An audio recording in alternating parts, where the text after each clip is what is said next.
여호와의 말씀이니라. 보라, 내가 이스라엘 집과 유다 집에 대하여 일러준 선한 말을 성취할 날이 이르리라. 그날 그때에 내가 다윗에게서 한 공의로운 가지가 나게 하리니 그가 이 땅에 정의와 공의를 실행할 것이라.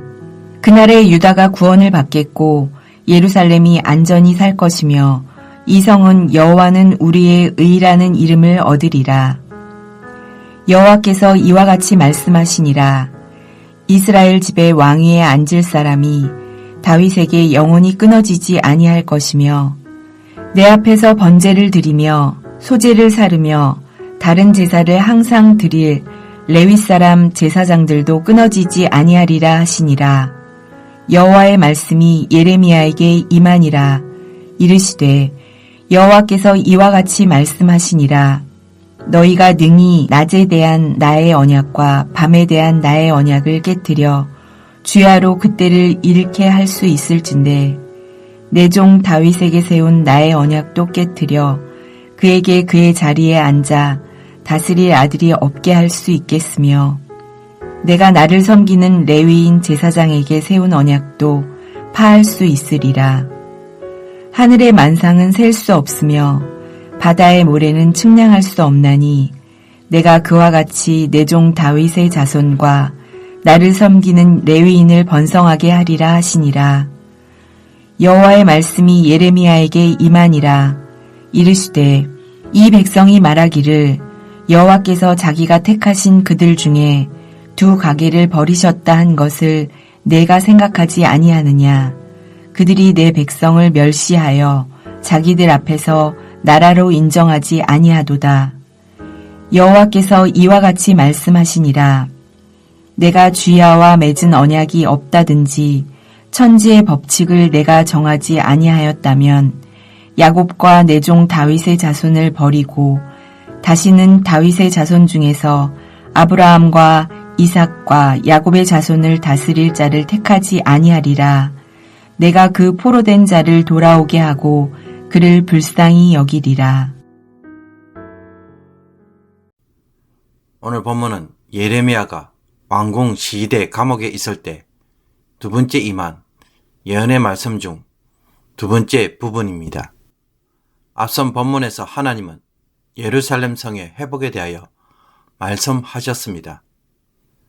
여기에 대해 14절에서 하나님은 보라, 내가 이스라엘 집과 유다 집에 대하여 일러준 선한 말을 성취할 날이 이르리라 라고 말씀합니다. 북이스라엘과 남유다를 대상으로 한 새 언약의 말씀, 즉 구원의 말씀이 반드시 성취될 것을 다시 한번 확증하고 있습니다. 그렇다면 그것은 언제 어떤 방법으로 성취될까요? 15절을 보니 그날 그때에 라고 말씀합니다. 그때가 언제인지 정확하게 설명하지 않았지만 무엇은 확실합니까? 하나님이 작정하신 때가 분명히 있다는 것은 확실합니다. 1차적으로는 바벨론 포로에서 돌아오는 때를 의미하지만 궁극적으로 성취된 때는 예수님의 초림입니다. 그러면 하나님의 선한 말은 어떻게 성취되나요? 다윗에게서 한 공의로운 가지가 나게 하셔서 그를 통해 이 땅의 정의와 공의를 실현하실 것이라고 말씀합니다. 그때 유다가 구원을 받고 예루살렘은 안전하며 여호와는 우리의 의라는 이름을 얻게 될 것입니다. 유다는 하나님과 맺은 언약을 깨뜨렸지만 하나님은 다윗과 맺은 언약, 즉 다윗의 왕위가 영원토록 하겠다는 언약에 성실하셔서 반드시 성취하실 것입니다. 훗날 하나님은 다윗의 자손 스룹바벨에 인도하여 포로 생활에서 귀환하게 하셨고 예수 그리스도께서 다윗의 자손으로 오셔서 새 언약을 완성하셨습니다. 그리고 하나님은 다윗 가문뿐만 아니라 예배를 이어갈 레위 제사장의 가문도 끊어지지 않을 것이라고 약속합니다. 포로 생활에서 돌아왔을 때 제일 중요한 일은 성전을 재건하는 일이고 여기에 제사장이 주도적인 역할을 해야 하기 때문입니다. 히브리서 2장 17절을 보면 히브리서 저자는 예수님이 우리의 대제사장 되심을 보여줍니다. 그러므로 그가 범사의 형제들과 같이 되심이 마땅하도다. 이는 하나님의 일에 자비하고 신실한 대제사장이 되어 백성의 죄를 속량하려 하심이라. 그렇다면 하나님이 말씀하신 이 선한 말 혹은 선한 일은 얼마나 확실한 말씀입니까?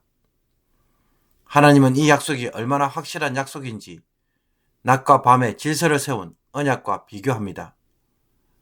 낮과 밤이 주기적으로 변하는 질서를 하나님은 피조 세계와 세우신 언약으로 표현하고 있습니다. 이와 같은 언약이 깨어질 수 있다면 다윗과 레위인 제사장과 세운 언약도 깨어질 수 있다고 말씀합니다. 쉽게 말해 그런 일은 결코 일어날 수 없다는 것입니다. 그래서 하늘의 별과 바다의 모래처럼 다윗의 자손과 레위인들이 번성하도록 하겠다고 약속합니다. 이스라엘 백성들은 하나님이 다윗 가문과 레위 가문을 버리셨다고 불평하고 주변 나라들은 이스라엘이 하나님으로부터 버림을 받아 나라를 이루지 못한다고 멸시하였지만 하나님은 낮과 밤에 언약을 맺고 천지의 법칙을 정하시며 지키시는 것처럼 야곱과 다윗의 자손을 버리지 않으시며 이스라엘의 다스릴 지도자를 반드시 세우실 것을 약속합니다.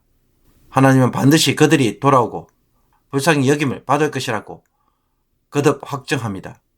이미 언급한 것처럼 이스라엘은 하나님과 맺은 언약을 깨뜨렸습니다. 그렇게 하나님도 언약을 지킬 이유가 하나도 없습니다.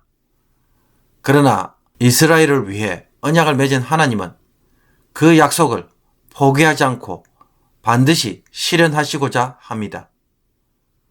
그렇다면 고레스 칙령을 통해 유대인들이 바벨론에서 돌아올 때 스룹바벨과 같은 다윗 왕조의 자손을 통해 대제사장 여호수아와 같은 제사장을 통해 이것을 성취하셨습니까? 이들을 통해 하나님은 과연 다시는 옛 언약을 깨트리지 않는 새 언약의 백성을 창조하실 수 있을까요? 포로기한 후에 이 모든 것들은 부분적으로는 이루어졌지만 그러나 예수 그리스도에게서 비로소 성취되었습니다. 오늘 본문의 말씀처럼 하나님은 다윗에게 난 의로운 가지인 그리스도를 통해 우리를 대신하여 대표자로 세우셔서 새 언약을 성취하신 것입니다. 예수 그리스도는 십자가의 고난을 통해 온전히 순종하셨고 신실한 대제사장이 되어 백성의 죄를 속량하시는 일을 하셨습니다. 하나님은 이 예수님을 어렵다고 인정하셔서 다시 살리시고 하나님 보좌 우편에 앉게 하심으로 이스라엘뿐만 아니라 온 세상을 공의로 통치하시는 영원한 왕이 되게 하셨습니다. 에베소서 1장 20절에서 22절까지의 말씀입니다. 그의 능력이 그리스도 안에서 역사하사 죽은 자들 가운데서 다시 살리시고 하늘에서 자기의 오른편에 앉히사 모든 통치와 건세와 능력과 주관과 이 세상뿐 아니라 오는 세상에 일컫는 모든 이름 위에 뛰어나게 하시고 또 만물을 그의 발 아래에 복종하게 하시고 그를 만물 위에 교회의 머리로 삼으셨느니라. 계시록 19장 11절 말씀입니다. 또 내가 하늘이 열린 것을 보니 보라 백마와 그것을 탄 자가 있으니 그 이름은 충신과 진실이라. 그가 공의로 심판하며 싸우더라. 그러므로 하나님과 우리의 중보자요 대표자이신 예수 그리스도 사이에 새 언약이 성취되므로 예수 그리스도 안에 있는 우리는 이제 무엇을 누립니까? 내가 한 것은 하나도 없습니다. 그러나 단지 예수 그리스도를 믿음으로 그분 안에 거하는 이유만으로 하나님 행하신 모든 구속의 은혜를 이제 나의 것으로 누리게 되었습니다. 예수님 때문에 영원한 용서를 얻게 되고 예수님과 더불어 세상에서 왕노릇하게 되었으며 다시는 깨어지지 않는 언약 백성이 되었습니다. 나의 죄나 실수, 잘못, 부족함으로 언약이 깨어지는 일이 있을 수 있을까요? 이 모든 것이 예수 그리스도에 의해 성취되었기에 결코 그런 일은 없습니다. 이스라엘을 향한 하나님의 선한 말이 예수 그리스도에 의해 성취된 것입니다. 그런데도 유대인들은 이 새 언약이 예수 그리스도를 통해 성취되었다는 것을 여전히 깨닫지 못하고 아직도 믿지 않고 있습니다. 사도 바울이 율법과 선지자가 말한 약속이 예수 그리스도를 통해 성취되었기에 유대인이나 헬라인 모두 예수 그리스도를 믿어야만 하나님의 새 언약 백성이 될 수 있다는 것을 아무리 외쳐도 믿지 않았던 것입니다. 하나님이 예레미야에게 하신 예언의 말씀은 언젠가 이루어질 말씀이 아닙니다. 이미 그리스도 안에서 성취된 사건입니다. 그러므로 우리는 어떻게 살아야 하겠습니까? 예수 그리스도가 주시는 의롭다함과 의로운 삶을 제대로 누리는 자가 되기를 원합니다. 우리는 예수 그리스도를 통해 사는 이 새로운 방식에서 언약의 복을 누리며 거룩한 백성으로 살아갈 수가 있습니다. 이런 우리에게 바울은 이렇게 말합니다. 너희는 하나님으로부터 나서 그리스도 예수 안에 있고 예수는 하나님으로부터 나와서 우리에게 지혜와 의로움과 거룩함과 구원함이 되셨으니 기록된 바 자랑하는 자는 주 안에서 자랑하라 함과 같게 하려 함이라. 예수 그리스도 안에 있는 영원한 죄 용서와 부활의 생명, 세상에서 생명이 왕노릇하는 것을 체험하고 누리는 성도가 되기를 원합니다. 그래서 새 언약의 모든 복을 제대로 누리는 삶을 살기를 주님의 이름으로 축복합니다. 기도드리겠습니다. 우리는 언약을 깨뜨려도 하나님은 절대로 언약을 깨뜨리시지 않으므로 구원의 길, 회복의 길, 다시 살 수 있는 길이 열리게 하심을 참으로 감사합니다. 다윗의 한 가지를 통해 대제사장이 되시는 예수 그리스도를 통해 영원한 죄 용서를 받고 의로운 자로 언약의 모든 복을 받게 하심을 감사합니다. 오늘도 이 예수 그리스도를 자랑하고 살게 하시며 거룩하게 하셨으니 거룩한 백성으로 살아가도록 이 구원의 능력을 성령을 통하여 우리 안에 역사하여 주시옵소서. 하나님의 뜻이 이루어져서 새 예루살렘 성에 가는 천국 백성이 반드시 되게 하여 주옵소서. 예수 그리스도의 이름으로 기도하옵나이다. 아멘.